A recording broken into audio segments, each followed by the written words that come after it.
आपके दर्शकों का अभिवादन करूं, फिर आपके प्रश्न के तरफ आऊं। आप इंडिया गठबंधन मजबूत हो रही है, ये आप कह रहे हैं, अखबार कह रहा है, समाचार कह रहा है, लेकिन मैं ये कह रहा हूं कि आदमी परिस्थितियों का दास होता है, इसीलिए कभी प्रसन्न चित्त तो कभी उदास होता है। इंडिया गठबंधन जो है वह भाजपा को हराने के लिए अगर बना है तो बात अलग है, देश को बचाने के लिए अगर बना है तो बात अलग है। आज इस देश के अंदर जब जिन चीजों को परिस्थितियां निर्मित करती हैं वह चीज धीरे धीरे मजबूत होता है, और जिन चीजों को मानो अपने इच्छा के अनुसार करना चाहता है उसमें चढ़ाव उतार आता और जाता रहता है। इंडिया गठबंधन का अगर उद्देश्य है भारतीय संविधान की रक्षा करना, भारतीय नौजवानों की परेशानी को दूर करना, भारत के किसानों के जो आपको स्वामीनाथन के रिपोर्ट को लागू करने की अगर विचारधारा है, भारत के अंदर संविधान में जो है सर्वधर्म समभाव की जो भावना है उसको अगर लेकर के चलने के इरादे हैं, मानव में प्रेम बढ़ाने की अगर बात है, देश के आर्थिक स्थिति से लेकर देश की सीमाओं तक की रक्षा करने की अगर भावना है, आज वही स्थितियों में अगर गठबंधन बना है तो ये कभी भी कमजोर नहीं होगा, हमेशा मजबूत रहेगा।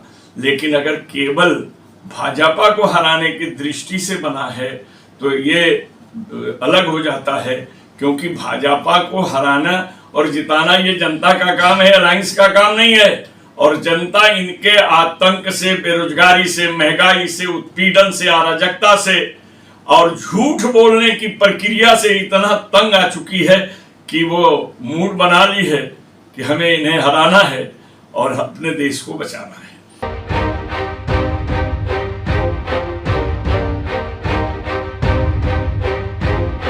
नहीं, एक बात बताऊं आपको कि इस वक्त वो उभरता हुआ सितारा दिखाई दे रहा है विधान भवन में। जिस दिन आपको मालूम है विश्वास मत प्राप्त करने के समय में जब उसने भाषण दिया, वो भाषण बड़ा संतुलित था, और उस भाषण के संतुलन और बिहार की परिस्थितियां उसे सड़कों पर आने के लिए विवश कर दी हैं। क्योंकि हमारे नीतीश कुमार जी जो पलटी मार रहे हैं, तो उस पलटी से इसने कहा कि इस पलटी से बचाने के लिए अब अपने को पार्टी की ताकत को बढ़ाना आवश्यक है। और वहां ये लोगों की मानसिकता बन गई है कि ये पलटू राम हो गए हैं और ये भाजपा के लिए ही काम करते हैं। अभी आपको बता देता हूं, इंडिया अलायंस के निर्माण करने का प्रमुख रोल किसने अदा किया था? नीतीश कुमार ने। और सबसे बड़े पहले झटका देने का काम किसने किया? उसी ने, ताकि बिखराव की बात आ जाए। तो ये साबित होता है कि पहले जमाने में जैसे राजाओं के घर भेष बदलकर दुश्मन राजा अपना आदमी भेज देता था रिपोर्ट लेने के लिए, तो आज बिहार में ये चलता है कि भाजपा ने ही भेजा था और भाजपा ही वापस बुला ली है।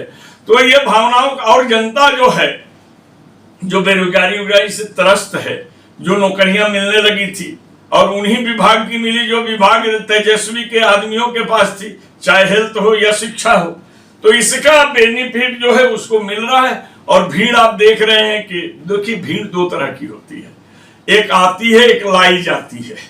तो ये यात्राओं में भीड़ लाई नहीं जाती है, भीड़ आती है। सभाओं में भीड़ लाई जाती है। तो यात्राओं की भीड़ देख करके सभाओं की आवश्यकता ही प्रतीक नहीं हो रही है।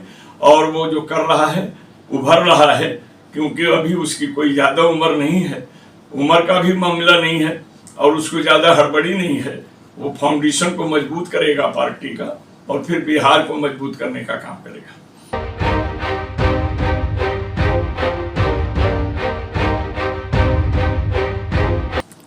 किसान लोग अपनी मांगों के लिए अड़े हुए हैं, तो उन्हें खालिस्तान बताया जा रहा है, तो इस बारे में क्या कहेंगे? वो कुछ भी बता सकते हैं।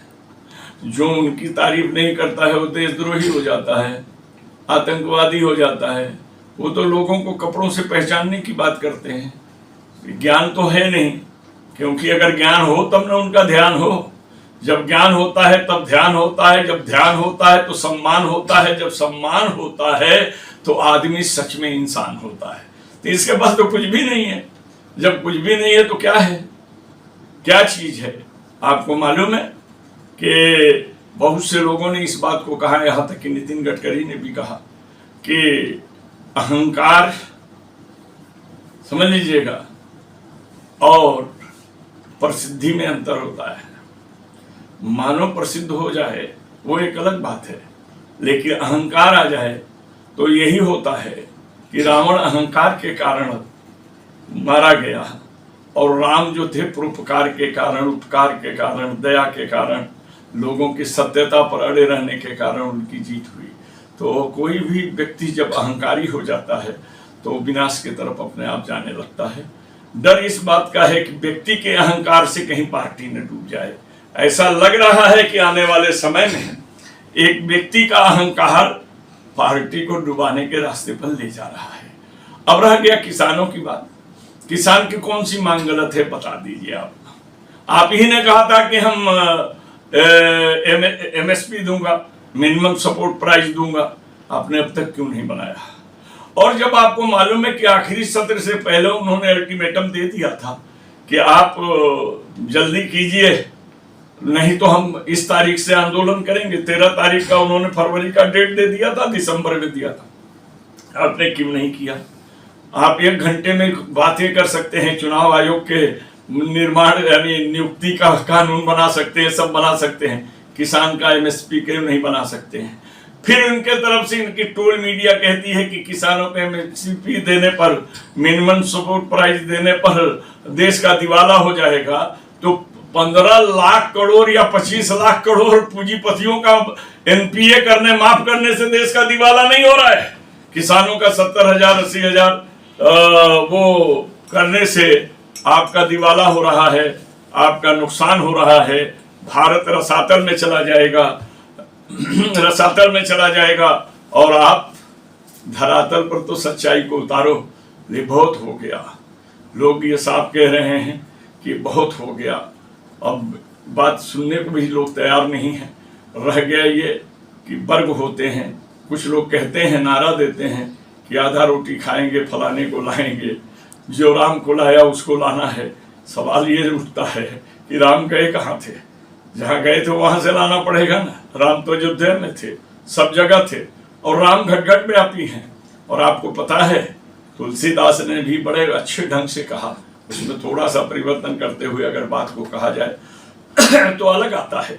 और आप देखिए कैसे कहा था, बिन पग चले सुने बिन काना, बिन कर करे काम ना नाना।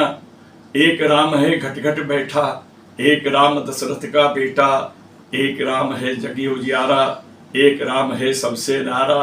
राम राम में कौन है दूजा, राम ने की खुद राम की पूजा। रामेश्वरम में राम ने खुद पूजा की। तो बताइए कि राम कौन है? राम हृदयवासी, हृदय में जो रजोगुण होता है, उपकार के, भलाई के, शिष्टाचार के, विचार के, विकास के, जो भावनाएं हैं हृदय में, अच्छी भावनाएं हैं, वो भगवान हैं। और जो क्रोध है, अहंकार है, ईर्ष्या है, द्वेष है, काम है, कपट है, ये तमोगुण है। जिसके हृदय में अगर ये बसा हुआ है तो वो रावण है। इसलिए राम मंदिर में नहीं, मन में रहते हैं। इसलिए मेरा इस पर कुछ भी कहना नहीं है। जनता इतनी बेवकूफ़ नहीं है, जनता जानती है कि हमें क्या करना है, क्या नहीं करना है, तो वो करेगी। लोग कितनी भी भावनाओं को भड़काएं, भूख लगे तो भावनाएं मर जाती हैं। भूख आदमी को बहुत कुछ करा देती हैं। आपने देखा राजा हरिश्चंद्र जी को मरघट की रखवाली समय ने कराया था। बच्चे को साड़ी के आंचल को फाड़कर कफन का टुकड़ा देने के लिए समय ने विवश किया था। समय सबसे बलवान है और वही समय इन्हें सबक सिखाने के लिए तैयार है। इसलिए इस पर और ज्यादा कुछ नहीं कहूंगा, क्योंकि विनाश काले विपरीत बुद्धि। जब आदमी का विनाश होता है, होने को होता है, तो उसकी बुद्धि मारी जाती है। जो किसान को आतंकवादी कहे, खलिस्तानी कहे, ये करे, ये इस बात का प्रतीक है कि यह व्यक्ति की बुद्धि मार दी गई है और इसका विनाश सुनिश्चित है। सर जी, गडकरी जी ने भी अपने एक बयान में कहा है कि अब वे स्वास्थ्य पर अपना ज़्यादा ध्यान दे रहे हैं, तो कहीं ना कहीं ऐसा नहीं लगता है कि वो राजनीति से विराम लेने का उनका मन में चल रहा हो? इस बारे में क्या कहेंगे? देखिए यादव जी, जब जो आदमी स्वास्थ्य पर ज्यादा ध्यान देता है वो संघर्ष की तैयारी करता है, पलायन की तैयारी नहीं करता। पलायन की तैयारी करने वाला आदमी स्वास्थ्य पर ध्यान ही नहीं देता। तो इसका मतलब आप ये ना समझिए कि वो राजनीति से किनारे होने वाले हैं। कारण यह है कि नितिन गडकरी जानकर भी राजनीति से किनारे नहीं हो पाएंगे, क्योंकि राजनीति का सच्चा सिपाही राजनीति से दूर नहीं होता है। राजनीति में थोड़ा सा परिवर्तन कर देता है। राजनीति का अर्थ है राज्य के सरकार के द्वारा जनता की सेवा करना। इससे अलग आदमी जब होता है तो आप जानते हैं उसको समाज कार्य कहते हैं, सामाजिक सेवक कहते हैं, समाज का अगुआ कहते हैं। और समाज मानो सामाजिक, अब आजकल समाज का मतलब लोग जातियों से ले लेते हैं। तो जिस व्यक्ति की आदत मानव समाज की सेवा करना है और सरकार में रहकर जो अपने कार्य से प्रसिद्धि को प्राप्त किया है और वो स्वास्थ्य पर ध्यान दे रहा है, इसका मतलब यह है कि आने वाली राजनीति की हर चुनौती से संघर्ष करने की तैयारी कर रहा है।